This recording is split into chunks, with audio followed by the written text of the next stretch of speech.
Hello friends, welcome back to the bench. Thank you very much for joining me. Our patient is an X870E. This is the board that was sent by the same customer we did the laptop for. Actually, we probably will have another stab at that laptop because I'm based on the feedback from you guys, I think I may have misdiagnosed the issue with charging.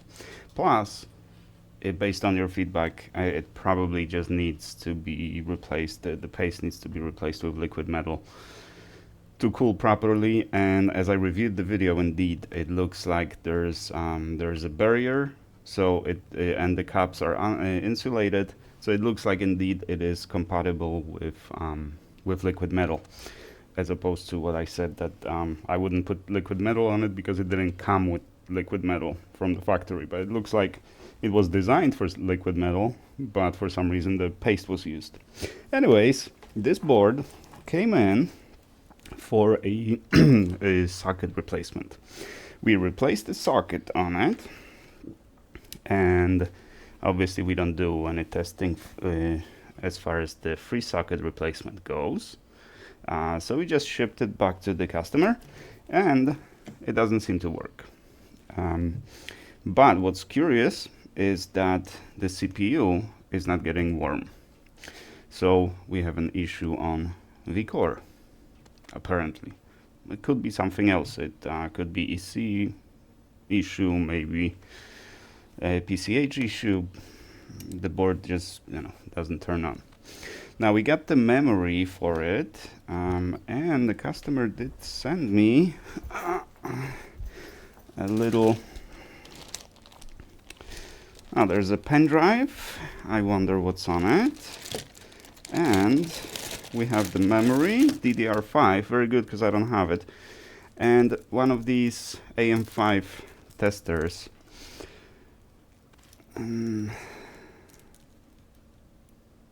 Right. But with these, I have these. I have plenty of these different versions, some with load, some without load. But the issue with this is very few boards are gonna boot without the CPU, because the CPU will be in the majority of the boards, especially advanced boards like these. CPU is going to be involved in the process of booting the board, so not every voltage might be present. The voltage that will have to be present is the one that will supply the CPU so the BIOS can be loaded or what have you, talk to the PCH and go from there, right? Start reading the memory. Memory is needed for the BIOS to load, I assume. I'm actually not sure about that. But that's why these test sockets, they don't seem very useful to me because of that. So what I did, you can see the video when we did this replacement originally. I didn't have the proper liquid for my ultrasonic cleaner. The liquid that I had in the ultrasonic cleaner was primarily IPA with some distilled water, and that doesn't seem to be a good cleaning solution. So the socket, when I received it, socket was not as clean as you can see it right now. Right now it looks like it's perfectly clean. I didn't find any discoloration that you normally see when there's flux residue left over.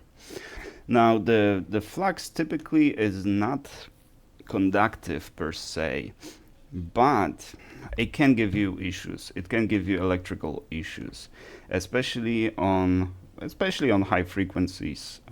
Here we have very low voltage, right? The V core will be anywhere from 0.6 to maybe 1.2. Probably depends on the CPU, and it fluctuates based on the need.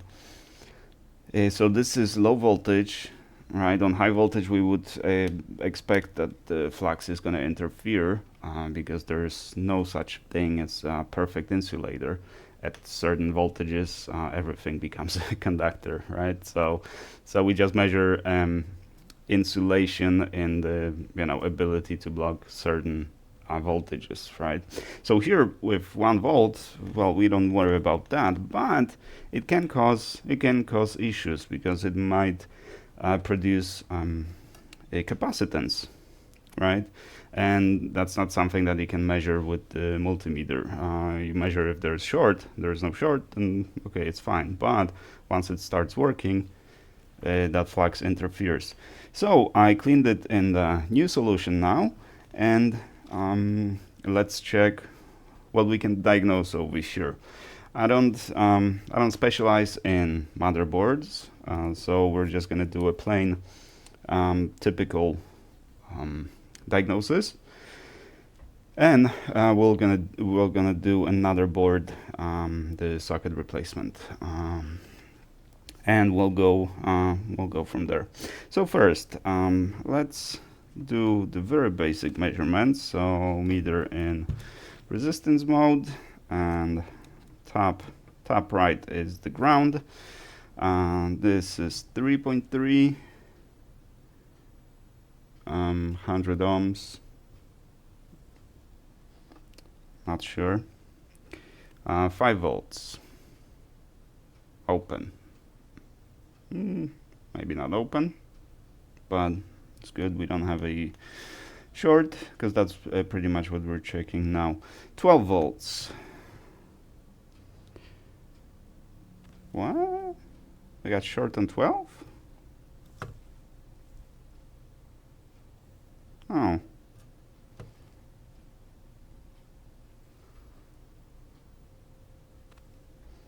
What? There's no way there's short on 12. And it's a dead short. No, that's...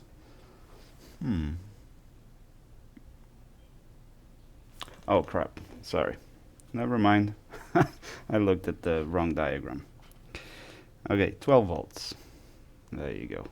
Yeah, because it's very unusual for dead short to be on the 12 volt rail. I mean, it's possible that it's there, but it's very unusual. And the board would the PSU wouldn't start, so that would be a different issue. And here we have the issue that the CPU doesn't get warm. So the board does start, but the CPU is not warming up, so we don't have vCore. Okay, so everything's good here. We can check -12, but there's never any issues on this, and this is even not connected. Yeah, very rarely boards use -12. Okay, so let's do GT, and so without the CPU, this is pretty low.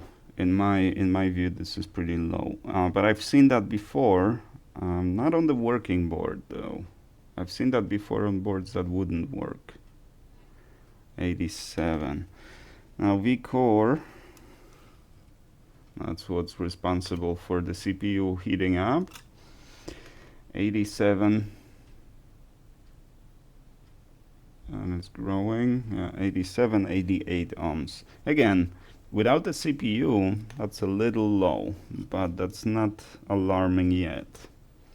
As long as we don't have a short, we should be good. This is either SA or IO. We have 2 coils for, I think this is IO. But it's fine. 90. So this is fine. So we don't have shorts. So now what I'm gonna do is I'm gonna use 2 power supplies. One regular power supply. We're gonna supply 12 volts to the regular port, but to vCore we're gonna apply voltage through a external power supply. So let's grab that. Let's go to 12 volts, 2 amps. That's fine. So that's 24 watts that we can push. We have OCP. So now I'm gonna boot it without the CPU in. The board might not boot without the CPU, and then we're gonna connect the CPU. But first, let's see what's gonna happen. If it's even gonna grab any current from the vCore. No memory, because if there is no CPU, then there's nothing to use the memory, so we don't need the memory. Oh, one thing I forgot to check. See, that's why you should always have a procedure ready. The voltage on the battery. 3.056, that's low. So the battery needs to be replaced, but it's not dead. I mean, sometimes batteries show high voltage like this, but as soon as you connect some charge, they die. The voltage goes to 1 volt or 0.8 volts. So this might be our issue. We'll test that. But 3.0, especially since the battery is inserted, that should be enough to boot the board. I say, at least. We'll see if I'm right. Okay, let's... okay, no shorts. What is... something is already lighting up. What is that? DRAM. This should not be the case. Have you seen that? Oh, let me show you. Look at this. As soon as I connected it, the DRAM is lit up. I have never seen that before. Typically that happens after you boot the board, and it just flashes through those LEDs and it stops at DRAM or CPU or VGA or so this is weird.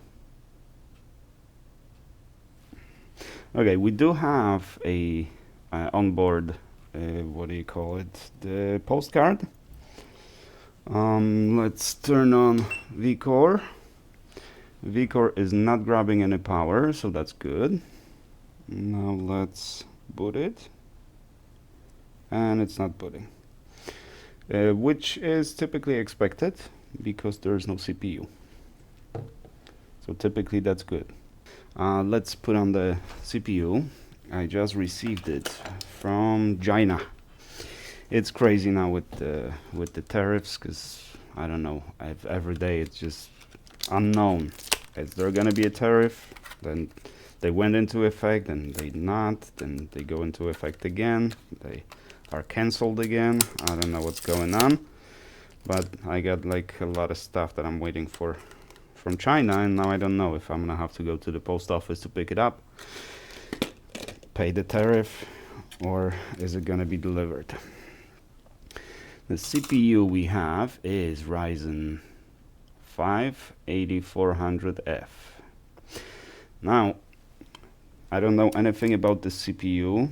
I'm used to Intel CPUs. So that is, I'm not sure if this CPU does have a display, the GPU inside, basically. Some CPUs don't, right? So if I connect it and it doesn't generate anything on the display, then basically I don't know if it's the board issue or the CPU just doesn't have the onboard adapter or the GPU. So that's gonna be a little tricky now. But first, let's see if the board even going to boot, and how much power is the vCore going to grab.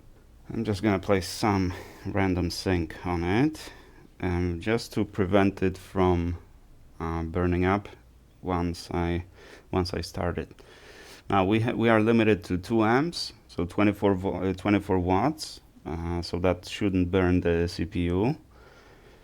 And we just want the confirmation whether the CPU is gonna get warm or not, and we'll go from there. Okay, so now the LED is not lit up. The DRAM LED is not lit up. Now let's see if now we're booting. Now we are booting, and we are grabbing 1.4 amp, 17 watts to the CPU. So it's working. The V-core is working. The CPU, yeah, I don't feel it getting hot. Yeah, now I feel it getting hot. There. Okay, so there's a good chance that the cleaning itself helped. Now let's quickly see if we're gonna get any image. Nothing on the display. Let's give it a second more, but looks like there's nothing on the display. Now the question is, does this CPU have a GPU in it? Oh, the postcard is not saying anything. Okay. Well, the CPU is warming up definitely. It's grabbing 17 watts, but the postcard is not saying anything. Okay, we could test it with an GPU, but I don't have a GPU to test with. But if the postcard is not saying anything, then it looks like the PCH is not booting. And they didn't really even warm up. Oh, maybe they are a little warm. They should be hot. It's probably the PCH that controls the postcard, that sends the information to the postcard describing the fault. But if the postcard is not saying anything, then we don't really have anything to go by. So this is some deeper fault. This could be a PCH fault. All right, back to the shelf of this, because I have to think about it. I don't have a schematic, or I don't think I have a board view for it, but I'll look around, and once I get the board view, I can confirm that the PCH is getting correct power, that there is proper voltage supplying PCH. If there is, then it's most likely an issue with PCH. And we have a board over here from Stacy. Take a look at this.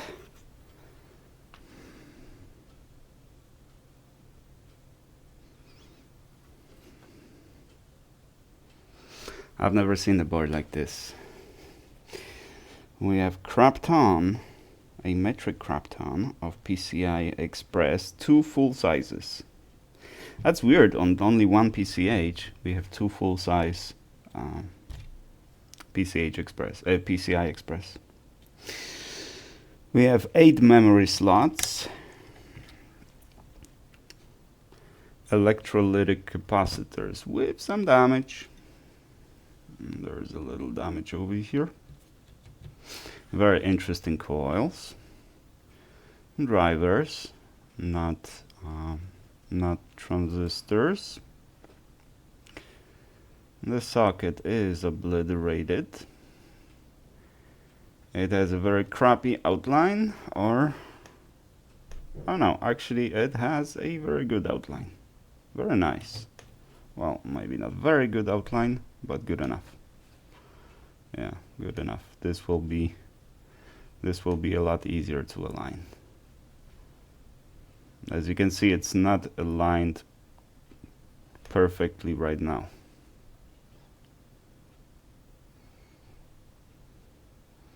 So that tells us that it doesn't have to be perfectly aligned. Not a lot of caps inside. Oh, that's a lot of... what is this socket? This is Asus Rampage 4 Black Edition. That's not good. 330. Is it 330 microhenries? Probably.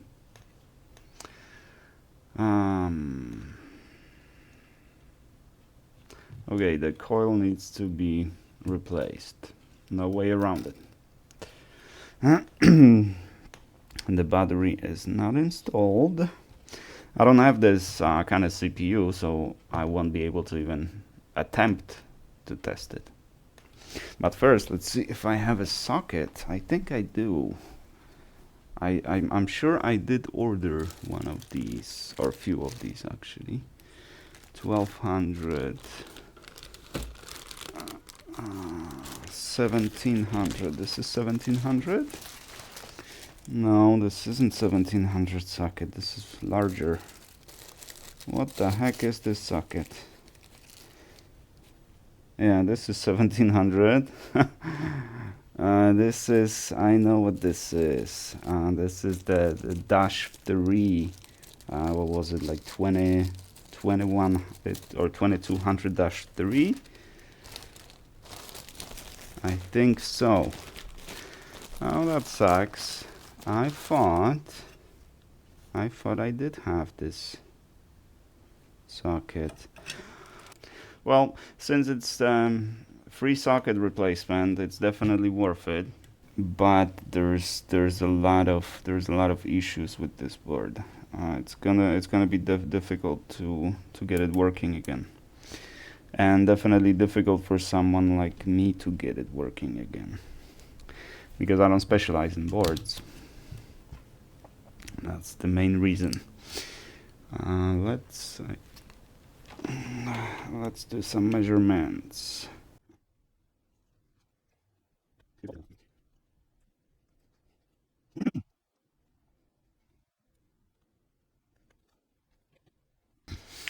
Okay, there are no shorts. I don't see any electrical issues yet, or at least the simple ones like shorts or open lines.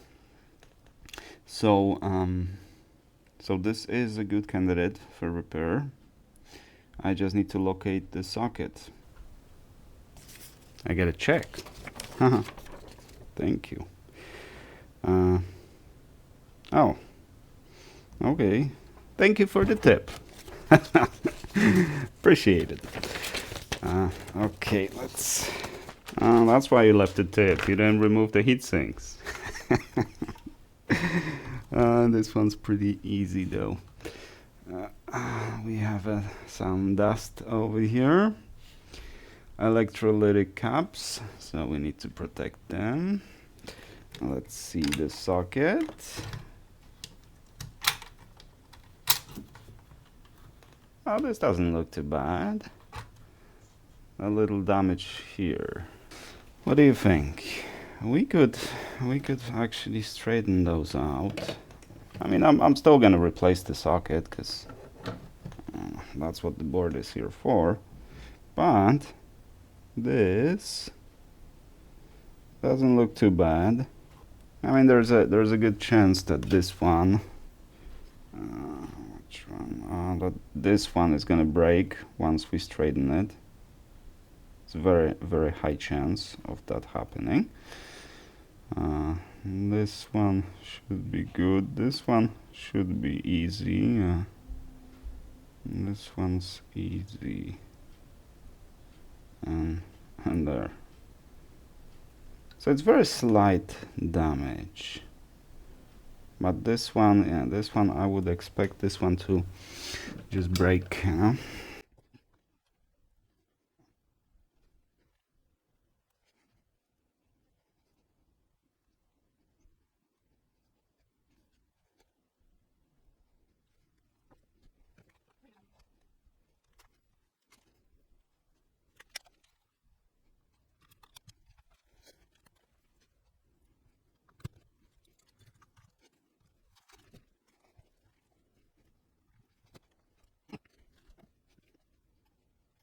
It clicks on and off, but that's typically an indication of power issues, not the CPU socket. So let's see how much power is being grabbed by vCore. Listen, what I'm gonna do is replace the socket on this one, but it looks like there is a different issue here. But it's not short, because it's not the power supply that turns off, it's the board that turns off immediately after booting. So there is something wrong with this board, because right now the socket looks fine. It should work. Okay, the battery is dead, so let's start there. This one's not new either, but I'll see.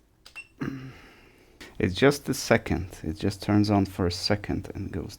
And the vCore is not, because I was thinking maybe the CPU is shorted, but the vCore doesn't grab more than 2 amps. If the CPU was faulty, it would have, the power supply would have died or turned off due to power consumption. So it doesn't go as far even to tell us show us the LED for like CPU or RAM or anything. So it's kind of like EC is turning off. I can see EC over here. This can be replaced. I may actually even have one of these in stock on one of the other boards. Besides, if it was short, the PSU would turn off, not the board. And this is just, the board is, looks like EC is engaging, right? It turns on the supply voltage and detects some fault and terminates.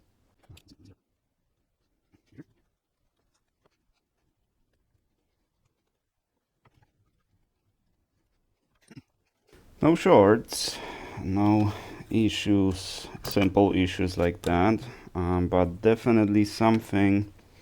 So this is EC, right? This chip over here. This is what actually turns on the board. So it's connected to this pin, the power SW. It pulls one of the pins of this chip to ground, which prompts it to boot. Then the EC chip lowers or pulls the PS on to ground, turning on the PSU, right? Before it is supplied through the 5-volt standby. It is typically supplied by around 3.3 volts, and there's a linear regulator that supplies it. So once the EC turns on the power, the whole procedure starts, right? But it is responsible for detecting any faults. So if it turns on and a second later it turns off, then typically that means that either some voltage didn't come up, some voltage is too low, maybe some current draw is too high somewhere. For this board, I'm pretty sure Z370, this is prime Z370. It's an old board. I should be able to find schematics for it. So I'll look into that. Oh, never mind. Never mind, it looks like I missed something rather significant. Okay, here's the issue. Here's your problem. Look at this mess. Oh, and this pin now. There's no way to correct this pin. It's squiggly worm now. So, yeah, if you straighten this one out, it will break. Yeah.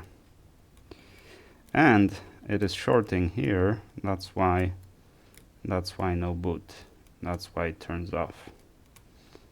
That's what EC detected. Or maybe it's PCH that detected this and told EC that shutdown, emergency shutdown. Final patient of the day came with 2 sockets. I don't know which one it is, but it's probably AM5. Now this is a beautiful board. 2 8-pin V-core connectors. So this, look at the number of coils here. This is proper gaming board, although the PCI Express is not reinforced as well as I would like to see it on gaming boards. Oh. Yeah, you can't really see it from that position. Here from this angle. You can see it better. Yeah, there's no way to recover this one.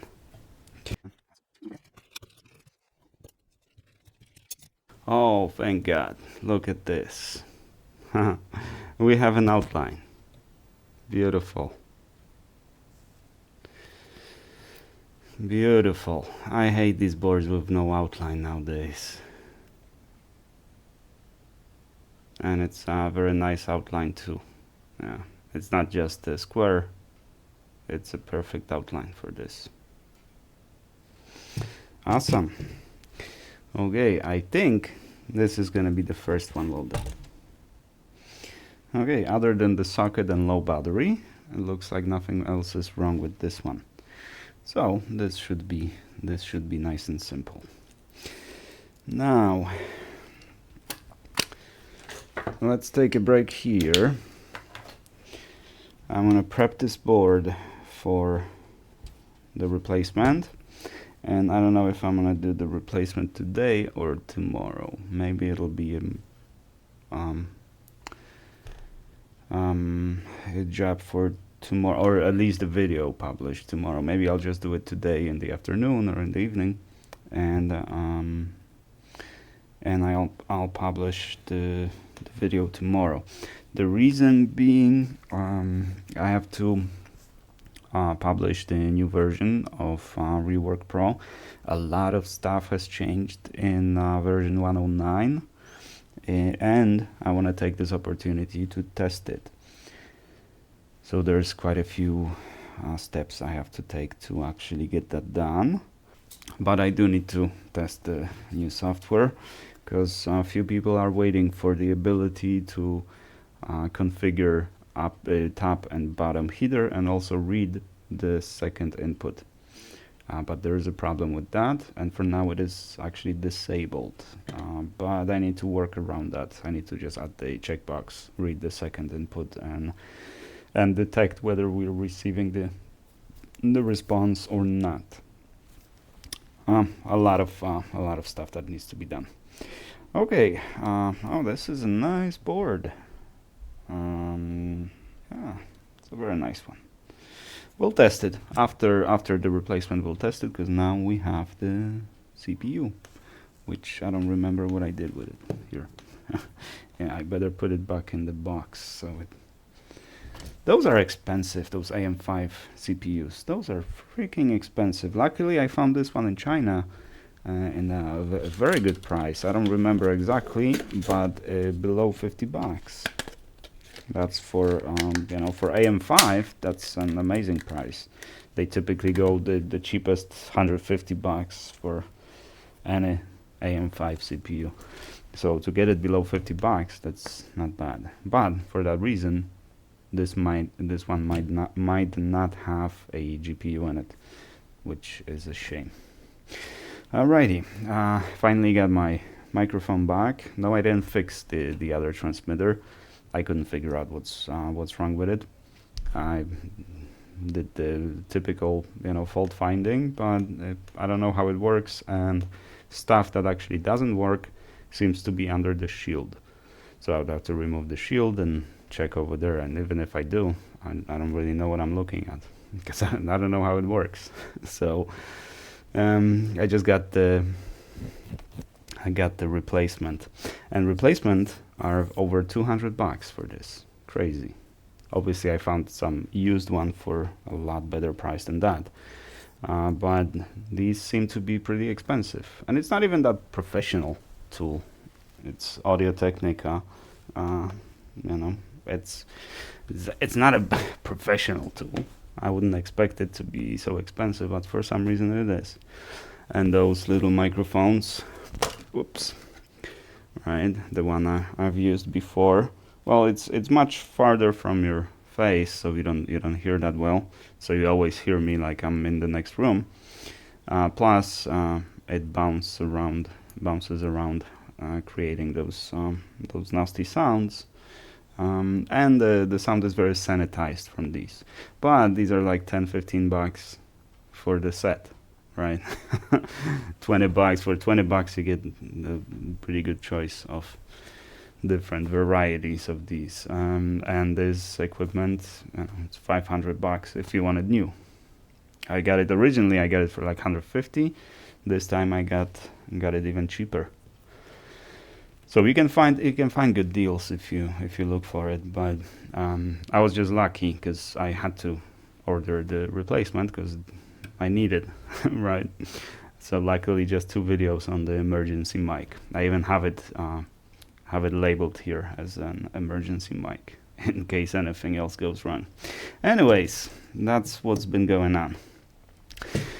Thank you guys very much for watching. I do appreciate you, and I shall see you in the next one.